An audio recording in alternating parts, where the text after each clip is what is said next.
आप देख रहे हैं हमारा YouTube चैनल दी सच्चा भारत और आज के इस बुलेटिन में आपका स्वागत है।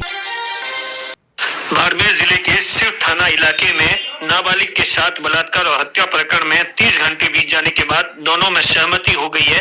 पुलिस के अनुसार मुख्य आरोपी को गिरफ्तार कर दिया गया है और उससे लगातार पूछताछ की जा रही है। वहीं पीड़ित परिवार की ओर से जो शर्तें रखी गई थी उसे मान लिया गया है। अब पुलिस की ओर से पीड़ित परिवार को तत्काल तौर पर 2 लाख रुपए का मुआवजा दिया गया है। वहीं बाकी राशि के लिए भी सरकार को लिख दिया गया। आज भी वो शव को लेकर के बातचीत चलती रही। परिवारजनों के कुछ कंसर्न्स थे। मुलजिम जो मुख्य आरोपी है वो गिरफ्तार हो चुका है और हमने उन्हें अश्योर किया कि जो दूसरा आरोपी है उसे भी जल्द से जल्द जो बचा है उसको भी गिरफ्तार कर लिया जाएगा। दूसरा उनका ये था कि जो सरकार ने मुआवजा दिया उसके अतिरिक्त कुछ और मुआवजा वो चाहते थे और कुछ उनका था कि कोई जमीन का उनका पड़ोसी से विवाद है तो उसका पैमाइश कराई जाए और उनके घर के आने की जो सड़क है उस पर कटान हो गया है उसको सही करवाया जाए।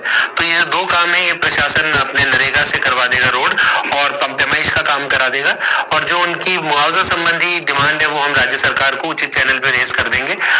इसके बाद वो सहमत हुए और अभी शव का पोस्टमार्टम कराया जा रहा है पंचनामे के बाद और अब उसका फ्यूनरल किया जाएगा। आज की लेटेस्ट न्यूज अपडेट्स में हम जानेंगे 206 दिन बाद भारत में कोरोना के एक्टिव केस हुए 2 लाख से कम। सरकार की व्हाट्सएप से 2-2 कहा प्राइवेसी का पालन करना पड़ेगा। भारत ने ऑस्ट्रेलिया को 3 विकेट से हराकर टेस्ट सीरीज 2-1 से अपने नाम की। योगी आदित्यनाथ ने वेब सीरीज तांडव के मेकर्स को दी कड़ी चेतावनी और ऐसी तमाम बड़ी खबरों पर डालेंगे नजर। तो चलिए फटाफट शुरुआत करते हैं। देश में अब तक 1 करोड़ 5 लाख से ज्यादा लोग कोरोना की चपेट में आ चुके हैं। इनमें से 1 करोड़ 2 लाख से ज्यादा लोग ठीक हो चुके हैं। दुनिया के टॉप 20 संक्रमित देशों से तुलना करें तो भारत में सबसे तेजी से कोरोना मरीज ठीक हो रहे हैं। भारत में अब तक 96.64% लोग ठीक हो चुके हैं, जबकि अमेरिका का रिकवरी रेट 59% है। ब्राजील में अब तक 87% लोग ठीक हो चुके हैं। देश में 206 दिन बाद एक्टिव केस यानी ऐसे मरीजों की संख्या जिनका इलाज चल रहा है वो 2 लाख से कम हुई है। सोमवार को 9,972 नए संक्रमितों की पहचान हुई। 17,116 मरीज ठीक हुए और 137 लोगों की मौत हुई। वहीं दुनिया की बात करें तो दुनिया में अब तक 9 करोड़ 61 लाख से ज्यादा लोग संक्रमित हो चुके हैं। राहत की बात यह है कि इनमें से 6 करोड़ 87 लाख लोग ठीक भी हो चुके हैं। हालांकि संक्रमण से जान गंवाने वालों की संख्या भी अब 20,51,000 हो गई है। कोरोना की वैक्सीन कोविशील्ड की पहली खेप आज बुधवार को भारत से मालदीव पहुंचेगी। मालदीव पहला देश है जिसे यह वैक्सीन भेजी जा रही है। वर्ल्ड हेल्थ ऑर्गेनाइजेशन WHO ने अपनी वीकली रिपोर्ट में बताया है कि दुनिया के 13 देश और आयरलैंड अब कोरोना मुक्त हो चुके हैं। चिंता की बात यह है कि दुनिया के 131 देशों में कम्युनिटी ट्रांसमिशन हो रहा है। इसमें America, Pakistan, Brazil, UK, France जैसे बड़े देश शामिल हैं। भारत अभी क्लस्टर्स ऑफ केस की कैटेगरी में है, मतलब अभी यहाँ कम्युनिटी ट्रांसमिशन नहीं शुरू हुआ है। पाकिस्तान में कोरोना से जान गंवाने वालों की संख्या 11,000 से अधिक हो गई है। पाकिस्तान दुनिया का 29वां देश है जहां संक्रमण से सबसे ज्यादा मौतें हुई हैं। यूके में कोरोना के बढ़ते मामलों को देखते हुए सरकार ने 3 महीने तक फिर से स्कूल बंद रखने का फैसला लिया है। कृषि कानूनों के खिलाफ किसान आंदोलन का कल 55वां दिन था। कल किसानों ने 23-24 जनवरी को किसान संसद का आयोजन करने का ऐलान किया। यह आयोजन सिंघू बॉर्डर के पास गुरु तेग बहादुर मेमोरियल में किया जाएगा। भाजपा अध्यक्ष JP नड्डा ने कहा था कि राहुल गांधी किसानों का ध्यान भटका रहे हैं। राहुल ने इसका जवाब मंगलवार को प्रेस कॉन्फ्रेंस में दिया। राहुल ने कहा, मैं प्रधानमंत्री नरेंद्र मोदी से नहीं डरता, मैं साफ सुथरा आदमी हूँ। वे मुझे गोली मार सकते हैं लेकिन छू नहीं सकते। मैं देशभक्त हूँ और अपने देश की रक्षा करूंगा। कोई मेरा साथ नहीं देगा तब भी अकेला लड़ता रहूंगा, यह मेरा धर्म है। राहुल ने कृषि कानूनों की कमियां बताने वाली बुकलेट भी रिलीज की। उन्होंने कहा कि नए कृषि कानून देश की कृषि व्यवस्था को बर्बाद करने के लिए तैयार किए गए हैं और इससे सिर्फ 4-5 बड़े उद्योगपतियों को फायदा होगा। कृषि कानूनों पर सुप्रीम कोर्ट द्वारा गठित कमेटी पर चीफ जस्टिस एस.ए. बोबडे ने अपनी राय रखी है। चीफ जस्टिस बोबडे ने कहा कि अगर कोई पैनल का सदस्य बनने से पहले कृषि कानूनों पर अपनी राय जाहिर करता है तो ये उसकी पैनल के लिए अयोग्य होने होने का आधार नहीं हो सकता। चीफ जस्टिस ने कहा कि राय बदल भी सकती है। देश में सबसे सस्ते खाने के लिए मशहूर संसद की कैंटीन की थाली महंगी होने वाली है। सरकार ने इसे मिलने वाली फूड सब्सिडी को खत्म कर दिया है। इस कैंटीन में मिलने वाले खाने की कीमत काफी कम होने की वजह से अक्सर सवाल उठाए जाते रहे हैं। सरकार के इस फैसले के बाद अब संसद के सदस्यों, स्टाफ और बाहरी लोगों को सामान्य रेट पर खाना मिलेगा। इससे हर साल 17 करोड़ रुपए की बचत होगी। इंजीनियरिंग में एडमिशन के लिए होने वाले जेईई मेन को लेकर केंद्रीय शिक्षा मंत्री ने बड़ा ऐलान किया है। रमेश पोखरियाल निशंक ने सोशल मीडिया के जरिए जानकारी दी कि इस साल होने वाले जी मेन 12वीं में 75% अंकों की पात्रता संबंधी नियम को हटा दिया गया है। जो बाइडेन आज बुधवार को अमेरिका के 46वें राष्ट्रपति जबकि कमला हैरिस उपराष्ट्रपति पद की शपथ लेंगी। ट्रंप समर्थकों द्वारा कैपिटल हिल यानी संसद भवन परिसर पर हाल में हुए हमले के बाद ऐतिहासिक शपथ ग्रहण समारोह के मौके पर सुरक्षा की बढ़ती चिंताओं के बीच आज बाइडेन और हैरिस शपथ ग्रहण करेंगे। अब सुनते हैं बिजनेस वर्ल्ड की लेटेस्ट न्यूज। व्हाट्सएप, फेसबुक या अन्य कोई भी प्लेटफॉर्म भारत में बिजनेस करने के लिए स्वतंत्र है, लेकिन उन्हें मर्यादा में रहकर ऐसा करना होगा। उन्हें प्राइवेसी का पालन करना पड़ेगा और सुरक्षा से कोई समझौता नहीं किया जाएगा। ये कहना है भारत के संचार, इलेक्ट्रॉनिक्स और आईटी मंत्री रविशंकर प्रसाद का। प्रसाद मंगलवार को internet and mobile association of India IAMAI के 15वें सालाना सम्मेलन में बोल रहे थे। इवेंट पहली बार ऑनलाइन आयोजित किया जा रहा है। फोन पे ने यूनिफाइड पेमेंट्स इंटरफेस यानी UPI ऐप के मामले में गूगल पे को पछाड़ दिया है। National payments corporation of India NPCI द्वारा जारी आंकड़ों के अनुसार दिसंबर महीने में फोन पे से 90.2 करोड़ ट्रांजैक्शन हुए और इसके जरिए 1,82,000 करोड़ रुपए का लेन देन किया गया। दूसरे नंबर पर रहा गूगल पे, तीसरे पर पेटीएम और इसके बाद अमेजन, भीम और व्हाट्सएप रहे। भारी विदेशी निवेश के चलते बाजार ने बीते 2 कारोबारी दिनों की गिरावट को लगभग रिकवर किया। सेंसेक्स 834 अंकों की बढ़त के साथ 49,398 पर बंद हुआ। मंगलवार को बाजार की तेजी में रियल्टी और बैंकिंग शेयर सबसे आगे रहे। इससे पहले 15 और 18 जनवरी को बाजार में गिरावट दर्ज की गई थी। अदानी ग्रुप को देश के 3 प्रमुख एयरपोर्ट्स की जिम्मेदारी मिली है। मंगलवार को अदानी एयरपोर्ट और airport authority of India AAI के बीच कंसेशन समझौता संपन्न हुआ। इसके तहत अगले 50 सालों के लिए जयपुर, गुवाहाटी और तिरुवनंतपुरम एयरपोर्ट की जिम्मेदारी अदानी ग्रुप के पास होगी। मैसेजिंग ऐप हाइक बंद हो गया है। इसे ऐप स्टोर से भी हटा दिया गया है। हाइक को भारत में व्हाट्सएप को टक्कर देने के लिए तैयार किया गया था। इसे जापान के सॉफ्ट बैंक ग्रुप का फाइनेंशियल सपोर्ट भी हासिल था। हाइक ऐप की शुरुआत भारती एयरटेल के प्रमोटर सुनील भारती मित्तल के बेटे केविन भारती मित्तल ने की थी।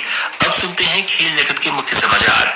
ब्रिस्बेन में भारत ने ऑस्ट्रेलिया को 3 विकेट से हराकर 4 टेस्ट की सीरीज 2-1 से अपने नाम कर ली। कई पल ऐसे आए जब मैच दोनों टीमों की ओर जाते दिखा। मैच की दूसरी पारी में ऑस्ट्रेलियाई गेंदबाजों ने जीत के लिए पूरा जोर लगाया, लेकिन चेतेश्वर पुजारा और मैन ऑफ द मैच रहे ऋषभ पंत ने उनका डटकर सामना किया। मैच में पुजारा ने 211 बॉल पर 56 रन की अहम पारी खेली। इसके बाद पंत ने मोर्चा संभाला और 89 रन की नाबाद पारी खेलते हुए टीम को मैच जिताया। जीतने के लिए पंत ने वॉशिंगटन सुंदर के साथ आखिरी में वनडे की रफ्तार से रन बनाए।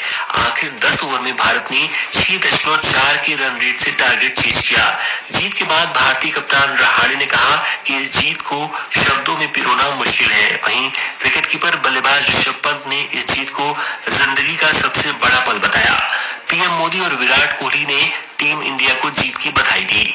ऑस्ट्रेलिया में टेस्ट सीरीज की जीत के कुछ ही घंटों बाद इंग्लैंड दौरे के लिए टीम इंडिया का ऐलान कर दिया गया।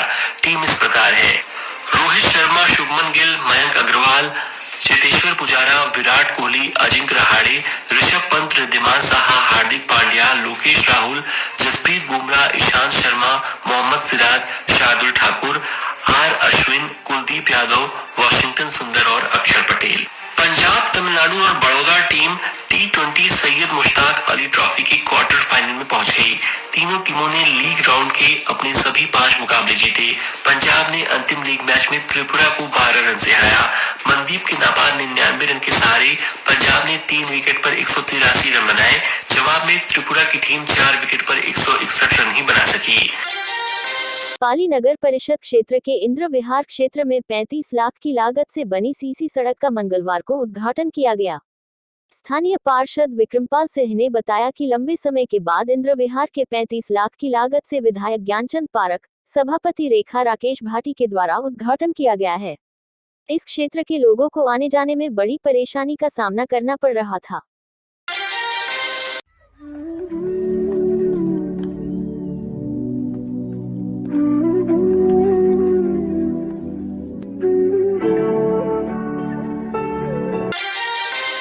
पाली जिले में कौवे और अन्य पक्षियों की मौत का सिलसिला अभी रुकने का नाम नहीं ले रहा है। इसके चलते वन विभाग, पशुपालन विभाग व चिकित्सा विभाग के सामने कड़ी चुनौती आई है। मंगलवार को इसी चुनौती से निपटने के लिए तीनों ही विभाग की शामिल में एक कार्यशाला का आयोजन किया गया, जिसमें कर्मचारियों को इन्फ्लुएंजा वायरस के बारे में बताया गया और इसका इंसानों में किस तरीके से प्रभाव पड़ सकता है और इससे कैसे रोकथाम होगी, इन सभी को लेकर एक्सपर्ट ने अपनी राय दी। भारत ने ऑस्ट्रेलिया के खिलाफ 4 मैचों की टेस्ट सीरीज को 2-1 से जीत लिया। टीम की इस जीत से कार्यवाहक कप्तान अंजिक्य रहाणे बेहद खुश हैं। रहाणे ने कहा, इस जीत को शब्दों में पिरोना बहुत मुश्किल है। वहीं विकेट कीपर, बल्लेबाज ऋषभ पंत को उनकी बेहतरीन पारी के लिए मैन ऑफ द मैच चुना गया। पंत ने इस जीत को जिंदगी का सबसे बड़ा पल बताया। अजमेर पुलिस ने राजेश और शंकर नाम के 2 शातिर चोरों को गिरफ्तार किया है। साथ ही इनके पास से 2 दर्जन से भी ज्यादा वाहनों को जब्त किया है। पुलिस ने बताया कि राजेश को पहले भी वाहन चोरी के मामले में गिरफ्तार किया गया था। वहीं शंकर पर बलात्कार जैसा संगीन आरोप है। धौलपुर जिले की बड़ी पंचायत समिति में सितंबर 2020 में संपन्न हुए पंचायती राज चुनावों के बाद से जिला पुलिस की आंखों की किरकिरी बना 10,000 इनामी बदमाश ओमवीर उर्फ लादेन कई दिनों की लुका छुपी के बाद जिला पुलिस अधीक्षक केसर सिंह शेखावत की रणनीति के आगे आखिरकार पुलिस के हत्थे चढ़ गया। सोमवार को सूचना पर डीएसटी कोबरा और स्थानीय पुलिस टीम ने पार्वती के बीड़ों में छिपे हुए बदमाश ओमवीर उर्फ लादेन को घेर लिया। पुलिस से घेरा पाकर लादेन ने फायरिंग करते हुए भागने की कोशिश की, लेकिन पुलिस ने घेराबंदी करते हुए उसे दबोच लिया। लादेन के कब्जे से पुलिस ने एक पचपेड़ा देसी तमंचा एवं जिंदा कारतूस बरामद किए हैं। लादेन को कल पुलिस मुठभेड़ के बाद में पार्वती के बीड़ों में गिरफ्तार किया गया था। उसके कब्जे से एक पचपेड़ा और एक कट्टा नए कारतूस के बरामद किया गया। पूछताछ के दौरान उससे काफी महत्वपूर्ण जानकारी हासिल हुई है।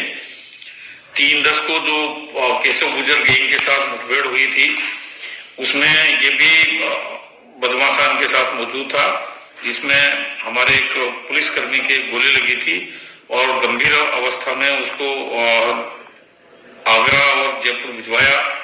उसके बाद उसके इलाज के उपरांत वो अभी स्वस्थ है। और ऐसे ही नए अपडेट पाने के लिए द सच्चा भारत चैनल को सब्सक्राइब कीजिए। धन्यवाद।